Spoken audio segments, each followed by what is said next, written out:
பறந்து கொண்டிருக்கிறது. என்ன கொடி பறக்கிறது? அது என்னுடைய அரசாங்க சூரிய கொடி பறக்கிட்டு கொண்டிருக்கிறது. அரைச்சாதுரா சுவாமி, நகரம் எனக்கு சொந்தம் என்றால் உன் கொடி எனக்கு பறக்கலாமா? என்ன செய்ய வேண்டும் தெரிவிங்க? கொடி இறக்கி வச்சு என் காவி கொடி ஏற்ற வேண்டும். அப்படியாகட்டும் அமைச்சரே. ஏற்றடா. என்னுடைய சூரிய கொடியை கீழே இறக்கி விட்டு சுவாமியாருடைய காவி கொடியை மேலே ஏற்றுங்கள்.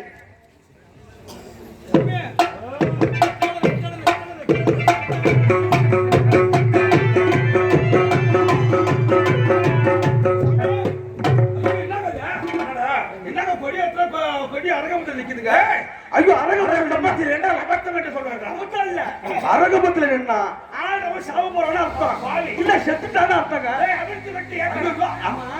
அரகபத்துல கொடி நிக்குது. எப்ப சாவ போறா? அவருக்கு ஏத்தலாம். அவருக்கு ஏத்தணுமா?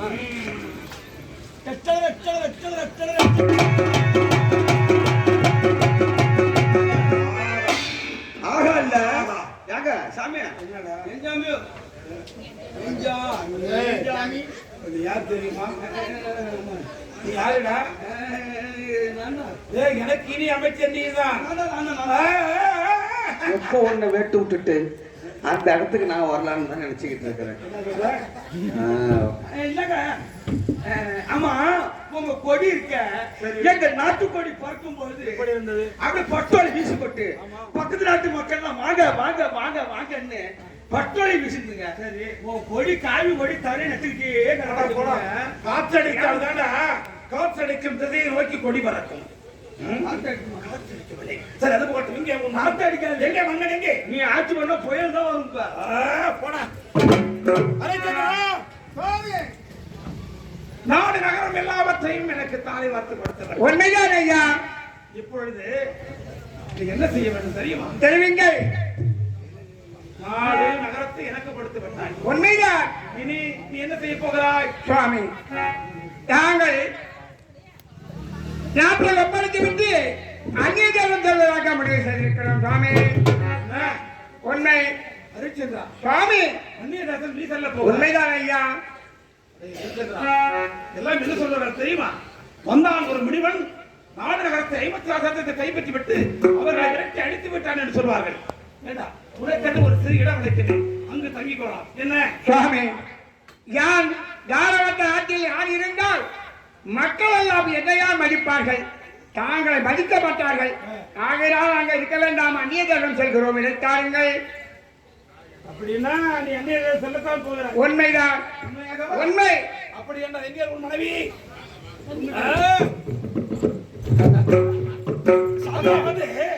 நான் என்ன சொன்னேன்?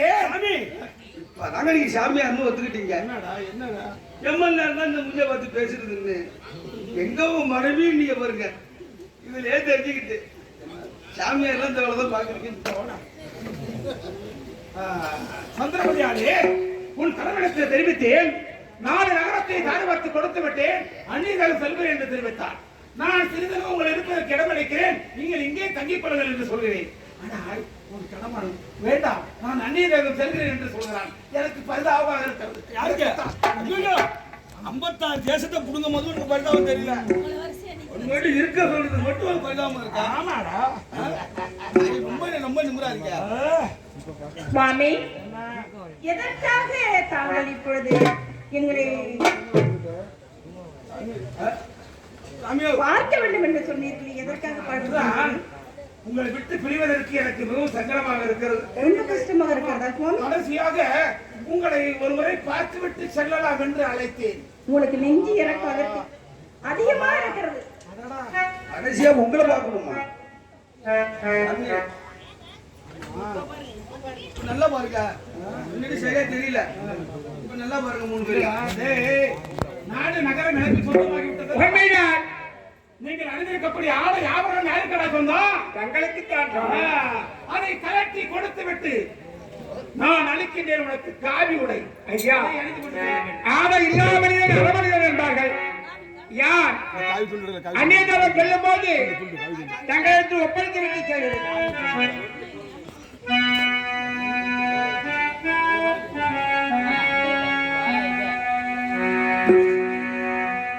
மனிதன் நினைப்பதுண்டு வாழ்வு நிலைக்கும் என்று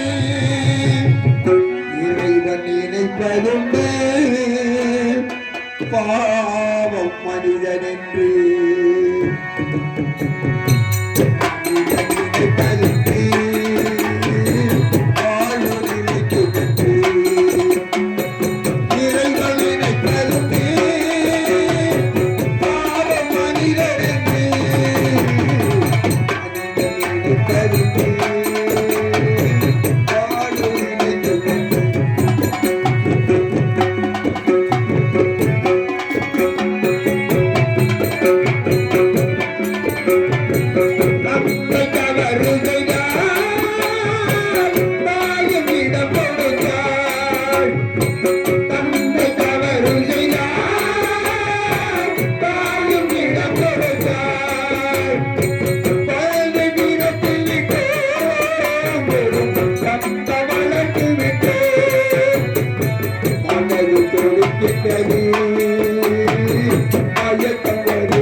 இந்த துண்டு போட்டு அதுக்கும் நீங்க அப்படியே கீழே உட்காருங்களா இல்ல நீங்க உட்காருங்களா ஐயா நீங்க உட்காருங்க சொல்றேன் எதுக்குடா ஐயா நீங்க உட்காருங்க எங்க உட்காருங்க ஐயா நீங்க கீழே உட்காருங்க ஐயா கீழே உட்காருங்க ஏண்டா எதுக்குடா இது உட்காருங்க